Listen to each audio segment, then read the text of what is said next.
स्वातंत्र्यपूर्व काळात महात्मा गांधीजींनी दारूबंदीबाबत पाहिलेले स्वप्न आपण पूर्ण करायला हवे. त्यासाठी स्त्री शक्ती संघटनांची भूमिका अत्यंत महत्त्वाची आहे, असे ज्येष्ठ साहित्यिक रामकृष्ण मराठे यांनी सांगितले. शुक्रवारी बेळगाव महानगरातील कुमार गंधर्व रंगमंदिर येथे जिल्हा प्रशासन, जिल्हा परिषद, कर्नाटक राज्य मद्य नियंत्रण मंडळ, माहिती व जनसंपर्क विभाग, आरोग्य विभाग, शिक्षण विभाग, कन्नड व संस्कृती विभाग आणि महापालिकेच्या वतीने डॉक्टर महांत शिवयोगी यांच्या जयंतीनिमित्त आयोजित व्यसनमुक्त दिन कार्यक्रमात ते बोलत होते. रामकृष्ण मराठे म्हणाले की स्वातंत्र्य जितके महत्त्वाचे होते तितकेच सामाजिक आरोग्यही महत्त्वाचे होते.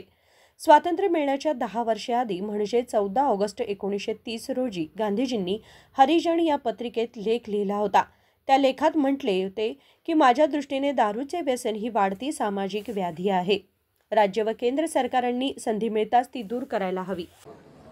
ವಾರ್ತಾ ಮತ್ತು ಪ್ರಚಾರ ಇಲಾಖೆಯ ಅಧಿಕಾರಿಯಾಗಿರ್ತಕ್ಕಂಥ ಗುರುನಾಥ್ ಸರ್ ಅವರೇ, ಕನ್ನಡ ಮತ್ತು ಸಂಸ್ಕೃತಿ ಇಲಾಖೆಯ ಸಹಾಯಕ ನಿರ್ದೇಶಕಿಯಾಗಿರ್ತಕ್ಕಂಥ ವಿದ್ಯಾವತಿ ಮೇಡಮ್ ಅವರೇ, ವಿಶೇಷ ಅಂದರೆ ಈ ವ್ಯಸನ ಮುಕ್ತ ದಿನಾಚರಣೆಯ ಅತ್ಯಂತ ಸೂಕ್ತ ವ್ಯಕ್ತಿ, ವ್ಯಸನಿಯಾಗಿ ವ್ಯಸನದಿಂದ ಮುಕ್ತರಾದಂಥ ನಮ್ಮ ಗೆಳೆಯರೊಬ್ಬರು ಈ ವೇದಿಕೆ ಮೇಲಿದ್ದಾರೆ. ಶ್ರೀಕಾಂತ್ ಅಗಸಗಿ ಅನ್ನೋರು,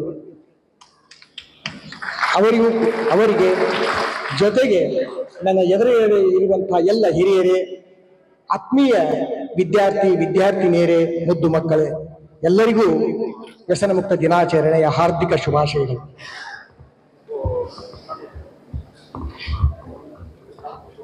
ನಾನು ವಿದ್ಯಾವತಿ ಮೇಡಮ್ ಮತ್ತು ಗುರುನಾಥ್ ಸರ್ ಅವರು ಸಂಪರ್ಕಿಸಿ ಇವತ್ತಿನ ಈ ಕಾರ್ಯಕ್ರಮದಲ್ಲಿ ಕೆಲವು ಮಾತುಗಳನ್ನು ಆಡಬೇಕು ಅಂತ ಕೇಳಿದಾಗ ಮಹಾಂತ ಶಿವಯೋಗಿಗಳ ಕುರಿತು, ಅವರ ಮಾಡಿದ ಸಾಧನೆ ಕುರಿತು ಒಂದೆರಡು ವಿಷಯಗಳನ್ನು, ಸಂಗತಿಗಳನ್ನು ತಮ್ಮ ಜೊತೆ ಹಂಚಿಕೋಬೇಕು ಅನ್ನುವಂತಹ ಒಂದು ಆಸಕ್ತಿಯಿಂದ ನಾನು ಈ ವೇದಿಕೆಗೆ ಬಂದಿದ್ದೇನೆ. ಆತ್ಮೀಯರೇ, ನಾನು ಮಹಾತ್ಮ ಗಾಂಧೀಜಿಯವರು ಸ್ವಾತಂತ್ರ್ಯ ಸಿಗುವ ಪೂರ್ವದಲ್ಲಿ 10 ವರ್ಷಗಳ ಮೊದಲೇ ಅವರು ಮದ್ಯಪಾನ ವಿರೋಧದ ಹಿನ್ನೆಲೆಯಲ್ಲಿ ಮಾಡಿರ್ತಕ್ಕಂಥ ಕೆಲಸಗಳು, ಅವರು ಸ್ವಾತಂತ್ರ್ಯ ಎಷ್ಟು ಮುಖ್ಯ ಆಗಿತ್ತು ಅದಷ್ಟೇ ಈ ಸಾಮಾಜಿಕ ಸ್ವಾಸ್ಥ್ಯ, ಸಾಮಾಜಿಕ ಆರೋಗ್ಯ ಕೂಡ ಅಷ್ಟೇ ಮುಖ್ಯ ಎನ್ನುವಂತಹ ಹಿನ್ನೆಲೆಯೊಳಗೆ ಅವರು ಆಗಸ್ಟ್ 14, 1937 ಸ್ವಾತಂತ್ರ್ಯ ಸಿಗುವುದಕ್ಕೆ ಸರಿಯಾಗಿ 10 ವರ್ಷ ಮೊದಲು ಹರಿಜನ ಅನ್ನುವಂಥ ಪತ್ರಿಕೆಗೆ ಬರೆದಿರ್ತಕ್ಕಂಥ ಒಂದು ಲೇಖನದ ಮೂಲಕ ನಾನು ನನ್ನ ಮಾತುಗಳನ್ನು ಆರಂಭಿಸುತ್ತೇನೆ. ಮಹಾತ್ಮ ಗಾಂಧೀಜಿಯವರು ಬರೀತಾರೆ, ನನ್ನ ದೃಷ್ಟಿಯಲ್ಲಿ ಮದ್ಯಪಾನ ಸಮಸ್ಯೆಯು ಒಂದು ಬೆಳೆಯುತ್ತಿರುವ ಸಾಮಾಜಿಕ ಅನಿಷ್ಟವಾಗಿದೆ.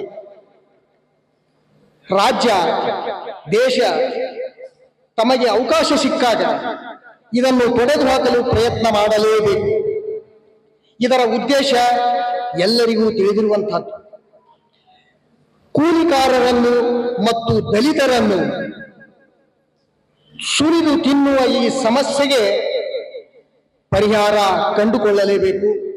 ಈ ಹಿನ್ನೆಲೆಯಲ್ಲಿ ನಮ್ಮ ಸಾಮಾಜಿಕ ಸಂಘಟನೆಗಳು, ವಿಶೇಷವಾಗಿ ಸ್ತ್ರೀ ಶಕ್ತಿಗಳು, ಈ ಶಕ್ತಿಗಳು ಈ ಕಾರ್ಯಕ್ಕಾಗಿ ವಿನಿಯೋಗವಾಗಬೇಕು.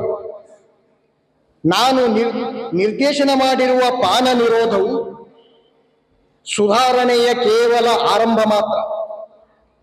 ಮದ್ಯಪಾನ ಮಾಡುವವನ ಮನೆಯ ಪಕ್ಕದಲ್ಲಿಯೇ ಅವನನ್ನು ಸೆಳೆಯುವ ಪಾನದ ಅಂಗಡಿಗಳು ಇರುವವರೆಗೆ ನಾವು ಕುಡುಕನ ಮೇಲೆ ಯಾವ ಪ್ರಭಾವವನ್ನು ಬೀರಲಾರೆವು. ಇದು ಮಹಾತ್ಮ ಗಾಂಧೀಜಿಯವರು ಬರೆದಿರತಕ್ಕಂಥ ಮಾತು.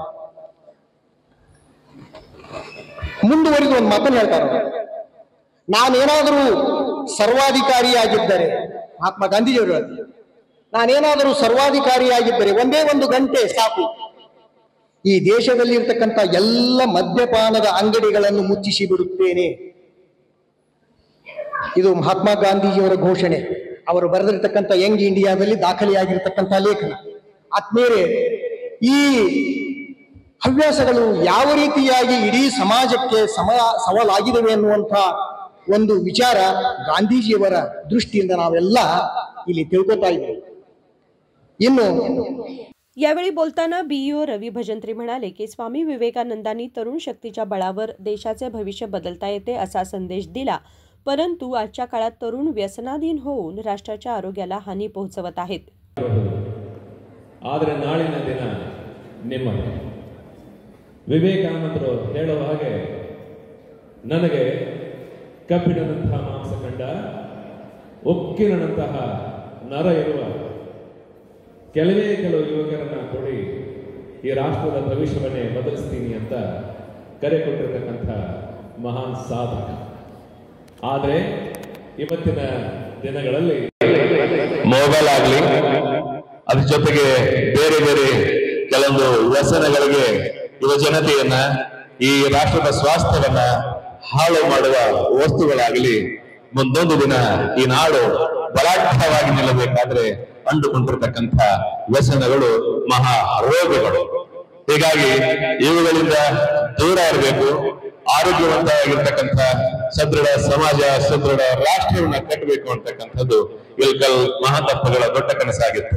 ನಮ್ಮೆಲ್ಲರ ಭಾಗ್ಯ. ಇಲ್ಕಲ್ಗೆ ಹೋದಾಗ 4-5 ವೇದಿಕೆಗಳಲ್ಲಿ ಅವ್ರ ಜೊತೆಗೆ ಕೂತ್ಕೊಂಡು ಅವ್ರ ಆಶೀರ್ವಾದ ಪಡೆದು ಅವ್ರ ಮುಂದೆ ನಾನು ಮಾತಾಡಿದ್ದೀನಿ, ಅವ್ರ ಆಶೀರ್ವಾದ ಪಡೆದಿದ್ದೀನಿ ಅನ್ನೋದು ಸಹ ನನಗೆ ದೊಡ್ಡದಾಗಿರ್ತಕ್ಕಂಥ ಹೆಮ್ಮೆ. ಈ ನಿಟ್ಟಿನಲ್ಲಿ ನಾಡಿನ ಭವ್ಯ ರಾಷ್ಟ್ರದ ನಿರ್ಮಾಪಕರಾಗಿರ್ತಕ್ಕಂಥ ನಮಗೆ ಈ ದಿನ ಹೇಳತಕ್ಕಂಥ ಒಂದೆರಡು ಮಾತು, ಲಕ್ಷ್ಯ ಇಟ್ಟು ಕೇಳಿದರೆ ಸಾಕು, ನಾಳೆ ಕೋಟಿ ಕೋಟಿ ಸಂಪಾದಿಸಬಹುದು. ಲಕ್ಷ್ಯ ಕೊಟ್ಟು ಕೇಳಿದರೆ ಸಾಕು, ನಾಳೆ ಕೋಟಿ ಕೋಟಿ ಸಂಪಾದಿಸಬಹುದು. ನನಗೆ ಕೋಟಿ ರೂಪಾಯಿ ಬೇಕಾಗಿಲ್ಲ, ನಿಮ್ಮ ಕೆಲವು ಕ್ಷಣಗಳ ಲಕ್ಷ್ಯ ಬೇಕಷ್ಟೇ. ಏನ್ ಹೇಳ್ತಾರಪ್ಪ ಅಂತಂದ್ರ, ಅಕ್ಷರವನ್ನ ಅನ್ನವನ್ನಾಗಿ ಉಣ್ಣಬೇಕು, ವಿದ್ಯಾವಂತನಾಗ್ತೀಯ. ಏನು? ಅಕ್ಷರವನ್ನ ಅನ್ನವನ್ನಾಗಿ ಉಣ್ಣಬೇಕು, ವಿದ್ಯಾವಂತನಾಗ್ತೀಯ. ಅಕ್ಷರಗಳನ್ನ ಅರಗಿಸಿಕೊಳ್ಳಬೇಕು, ಬುದ್ಧಿವಂತನಾಗ್ತೀಯ. ಅಕ್ಷರಗಳಿಗೆ ಸಂಸ್ಕಾರ ನೀಡಬೇಕು, ಸಾಹಿತಿಯಾಗ್ತೀಯ. ಅಕ್ಷರಗಳನ್ನ ಶಕ್ತಿಯನ್ನಾಗಿಸಿಕೊಳ್ಳಬೇಕು, ಸಾಧಕನಾಗುತ್ತೀಯ ಎನ್ನುವ ಮಾತು. ನೀವೆಲ್ಲರೂ ಅಕ್ಷರಗಳನ್ನ ಉಂಡು ಅರಗಿಸಿಕೊಂಡು ಸಂಸ್ಕಾರಗೊಂಡು ಅಕ್ಷರದ ಮುಖಾಂತರವಾಗಿ ಸಾಧಕರಾಗತಕ್ಕಂಥ ಮಕ್ಕಳು. ಈ ನಿಟ್ಟಿನಲ್ಲಿ ಇವತ್ತು ಕೊಟ್ಟಿರ್ತಕ್ಕಂಥ ವಿಶ್ವ ಏನದು ಪ್ರತಿಜ್ಞಾವಿಧಿ ಬೋಧನೆಯದಲ್ಲ, ಇದು ವಿಭಿನ್ನವಾಗಿರ್ತಕ್ಕಂಥದ್ದು. ಇದರ ಅನುಸಾರವಾಗಿ ನೀವು ನಡೆದರೆ ಮುಂದಿನ ಬದುಕು, ಮುಂದಿನ ಭಾರತ, ಮುಂದಿನ ಭವಿಷ್ಯ ಎಲ್ಲವೂ ನಿಮ್ಮ ಕೈಯಲ್ಲಿಯೇ ಇದೆ. ಕೊನೆಯದಾಗಿ ಹೇಳೋದೇನಪ್ಪಾ ಅಂತಂದ್ರೆ, ಹುಟ್ಟಿದರೆ ತಾಯಿ ಸಂತಸ ಪಡುವಂತಿರಬೇಕು, ಬೆಳೆದರೆ ತಂದೆ ಸಂಭ್ರಮವನ್ನ ಪಡಬೇಕು, ಸಾಧಿಸಿದರೆ ಇಡೀ ಜಗತ್ತೇ ಹೆಮ್ಮೆ ಪಡಬೇಕು, ಸತ್ತರೆ ಸ್ಮಶಾನವು ಕಣ್ಣೀರ್ ಹಾಕಬೇಕು, ಅಂತಹ ಬದುಕು ನಮ್ಮದಾಗಬೇಕು. ಉದಾಹರಣೆಗೆ ಪುನೀತ್ ರಾಜ್ಕುಮಾರ್. ಎಷ್ಟು ವರ್ಷ ನಾವು ಬದುಕ್ತೀವಿ, ಎಷ್ಟು ದೀರ್ಘಾಯುಷಿಗಳಾಗ್ತೀವಿ ಅನ್ನೋದು ಮುಖ್ಯವಾಗಿರೋದಿಲ್ಲ, ಅದರ ಬದುಕಿನ ಅವಧಿಯಲ್ಲಿ ಈ ಜಗತ್ತಿಗೆ ಏನು ಕೊಟ್ಟಿವಿ ಅಂತಕ್ಕಂಥದ್ದು ಬಹಳಷ್ಟು ಮುಖ್ಯವಾಗಿರ್ತಕ್ಕಂಥದ್ದು. ಹೀಗಾಗಿ ಮತ್ತೊಮ್ಮೆ ಏನಪ್ಪಾ ಅಂತಂದ್ರೆ, ಬಹಳ ಆಡ್ಗಳು ಬರ್ತಿರ್ತಾವು, ಹಿಂಗೆ ಬರ್ತಿರ್ತಾವು, ಹಿಂಗೆ ಬರ್ತಿರ್ತಾವು. ಅವುಗಳನ್ನ ನಂಬಾಕ್ ಹೋಗ್ಬೇಡ್ರಿ. ನಂಬಬೇಕಾಗಿರ್ತಕ್ಕಂಥದ್ದು ಏನಪ್ಪಾ ಅಂತಂದ್ರೆ, ಯಾರು ಯಾರಿಗೂ ಹೀರೋ ಆಗಂಗಿಲ್ಲ. ಯಾಕಪ್ಪಾ ಅಂತಂದ್ರೆ, ಯಾರೆಷ್ಟೇ ಸಿನಿಮಾಗಳಲ್ಲಿ ನಟನೆಯನ್ನು ಮಾಡಲಿ, ಯಾರಷ್ಟೇ ಸಿನಿಮಾಗಳಲ್ಲಿ ನಟನೆ ಮಾಡ್ಲಿ, ನಮ್ಮಪ್ಪನಂತ ಸುಪ್ರೀಂ ಹೀರೋ ಎಲ್ಲೂ ಸಿಗೋದಿಲ್ಲ. ಯಾರಷ್ಟು ದೇವತೆಗಳ ದರ್ಶನ ಮಾಡಲಿ, ನನ್ನ ತಾಯಿ ಅಂತ ದೇವತೆ ಎಲ್ಲೂ ಸಿಗೋದು ಸಾಧ್ಯವಾಗುವುದಿಲ್ಲ.